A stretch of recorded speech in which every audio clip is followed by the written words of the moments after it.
Oi, gente, tudo bem?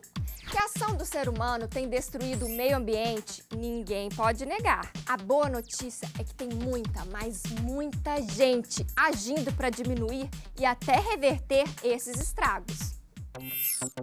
Ser ambientalmente correto. A onda agora é ser ambientalmente correto. Os 4 R's, mais do que nunca, estão sendo praticados: reciclar, reutilizar, reduzir e reeducar. Este último, para mim, é o mais importante, porque só a educação salva, minha gente. A reciclagem precisa fazer parte da nossa rotina. Se produz tanta coisa que pode ser reciclada, pensa só: papel, vidro, alumínio, plástico. A borracha, por exemplo. Olha a destinação que estão dando a ela na Colômbia.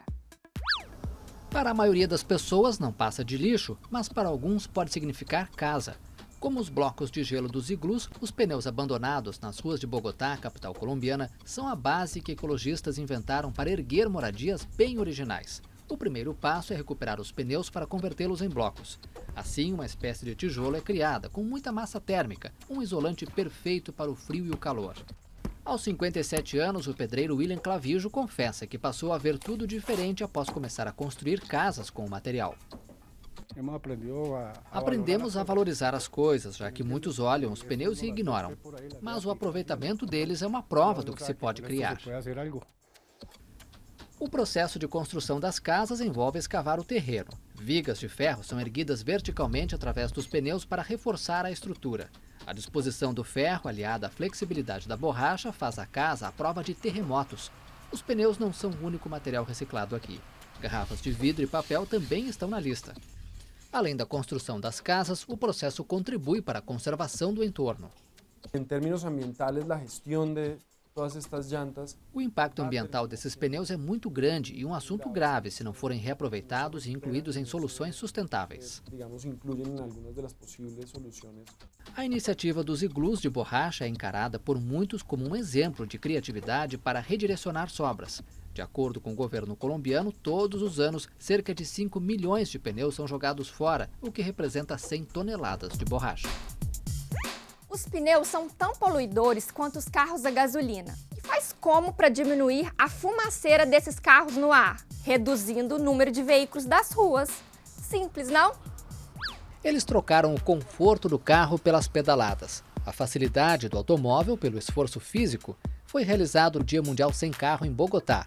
A capital colombiana foi a pioneira nessa medida para reduzir a poluição com menos carros nas ruas. Mais de 1,5 milhão de automóveis e 450 mil motocicletas deixaram de transitar na cidade, de acordo com estimativas oficiais. O evento envolveu 1.585 cidades em 41 países e faz parte da Semana Europeia da Mobilidade, que desde o ano 2000 chama a atenção para alternativas de transporte como meio de reduzir os efeitos da mudança climática. Bogotá e Mendoza, na Argentina, são as únicas cidades na região que aderem à iniciativa, embora México, Brasília, Lima e Caracas também estejam unidas parcialmente ao evento. A emissão de gases derivados do petróleo é uma das causas do efeito estufa, que contribui para o aquecimento global, que acaba provocando as mudanças climáticas, que causam chuvas torrenciais, longas secas, nevascas, enchentes, furacões e tornados. Só desastre. Ufa! Por isso, tem muito cientista buscando combustíveis alternativos.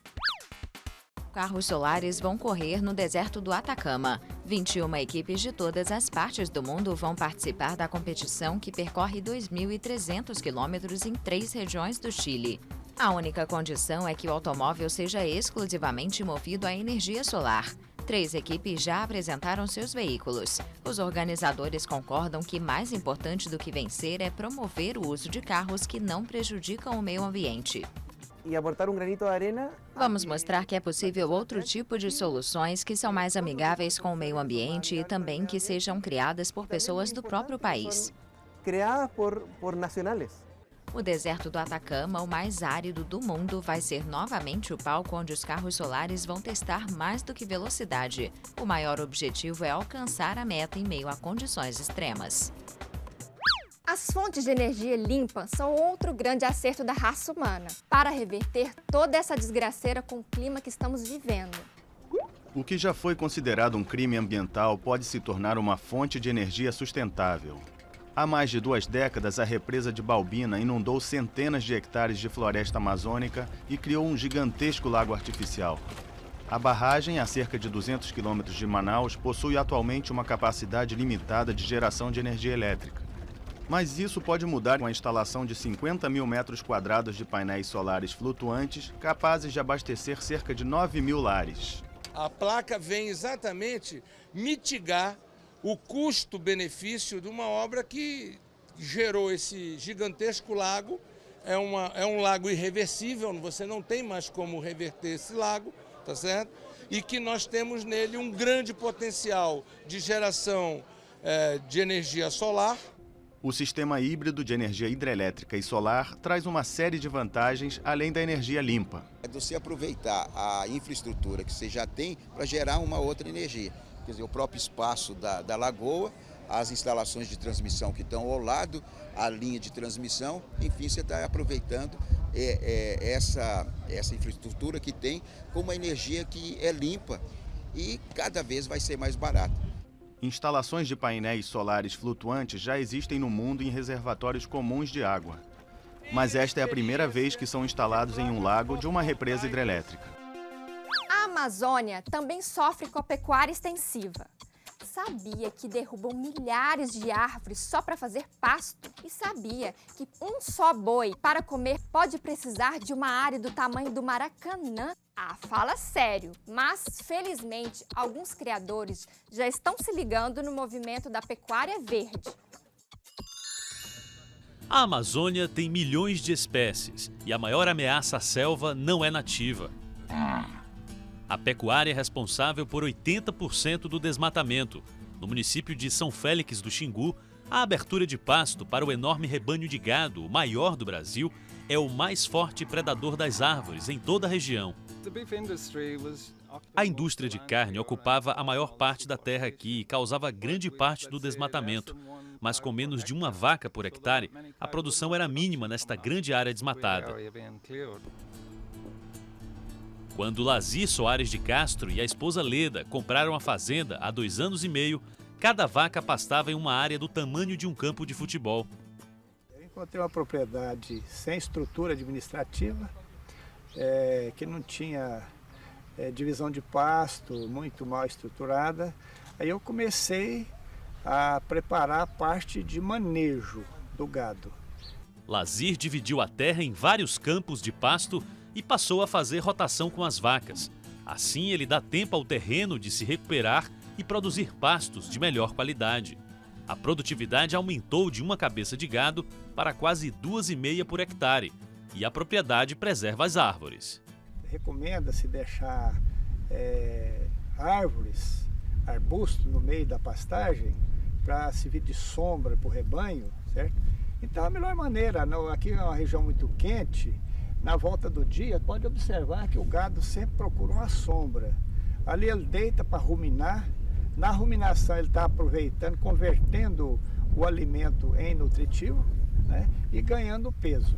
A iniciativa é boa para os negócios. O Brasil é atualmente o maior exportador mundial de carne e sabe que para manter o posto deve escutar o mercado, que cada vez mais se preocupa com o impacto da comida na natureza. Eu acho que tem uma força do mercado que passou a exigir das cadeias produtivas maior responsabilidade ambiental. A criação de animais é responsável por quase 1/5 dos gases de efeito estufa e a destruição das florestas acelera a mudança climática. São Félix do Xingu espera mostrar que é possível mais harmonia entre a pecuária e o meio ambiente na Amazônia. Falando em Amazônia, eu me lembrei de uma série sinistra que a Multirio produziu, que tem a ver com o tema de hoje, os biomas brasileiros. O Brasil tem 5 biomas: Amazônia, Caatinga, Cerrado, Pantanal e Mata Atlântica. A série Biomas fala de cada um deles e conta tintim por tintim os problemas que enfrentam e o que a galera anda fazendo para protegê-los. Você pode assistir a tudo isso pelo portal da Multirio na hora que você quiser. Vai lá e procura na videoteca esta série. E quando a galera se une para fazer algo em defesa da natureza, a gente precisa divulgar, estimular, apoiar e copiar. O Equador bateu um recorde mundial de reflorestamento. Mais de 40 mil voluntários plantaram 647 mil mudas de 200 espécies de árvores em todo o país. É uma mensagem para o mundo. Nós, equatorianos, nos unimos para reflorestar e contribuir contra o aquecimento global causado por nós e pelos países industrializados. Mas fizemos isso de uma forma segura e com muito entusiasmo. Cidadãos de todas as idades, de todos os cantos da pátria, vão quebrar um recorde muito difícil de bater depois. O Guinness Book, o livro dos recordes, verificou a plantação que se concentrou em Catequilha, a 30 quilômetros de Quito. Milhares de moradores, funcionários e estudantes participaram da ação. É um trabalho exaustivo. Esperamos que todos desfrutem e se identifiquem com o projeto, com a nação e que, através do livro dos recordes, a mensagem seja conhecida ao redor do mundo.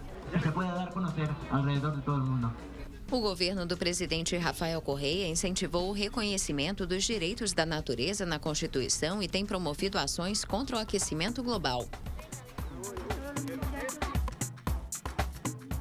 Reflorestar e recuperar áreas degradadas são outros R's do movimento ambiental. Muito bacana. E vem dos indígenas da Amazônia, outra lição de respeito. Olha aí, mais um R. No coração da Amazônia equatoriana vivem os indígenas Waorani, mas sem as índias a tribo não conseguiria preservar a diversidade de seus territórios. Desde 2010, a Associação de Mulheres Waorani doa mudas de cacaueiro para a mulher cujo marido desistir da caça. O grupo compra as colheitas pagando um preço acima da média para vender em Quito, onde o cacau se transforma em chocolate orgânico. Como dizem, estou contente. Estou feliz porque se as mulheres da associação não ajudassem com o cacau, de onde sairia o dinheiro? Como iríamos viver? Como antes, matando animais que foram desaparecendo? As pessoas não sabiam como viver, depois foram mudando. Aí vão perdendo depois. 10 comunidades indígenas participam de projetos parecidos para salvar a natureza de que tanto precisam. Para os índios, o alerta vermelho foi dado quando perceberam que estava cada vez mais difícil encontrar a caça. Havia muita caça, como porco do mato, javali, macacos, macaco-aranha, gansos, tucanos e veados. Chorongos, pava, paujil, tucanes, assim como venado. A experiência está capacitando as mulheres da tribo que sustentam as famílias. Às vezes ficavam tímidas quando os homens estavam aqui. Eles diziam que as mulheres não sabem de nada, mas elas cuidam dos filhos, sabem criá-los. Então sim, nós podemos.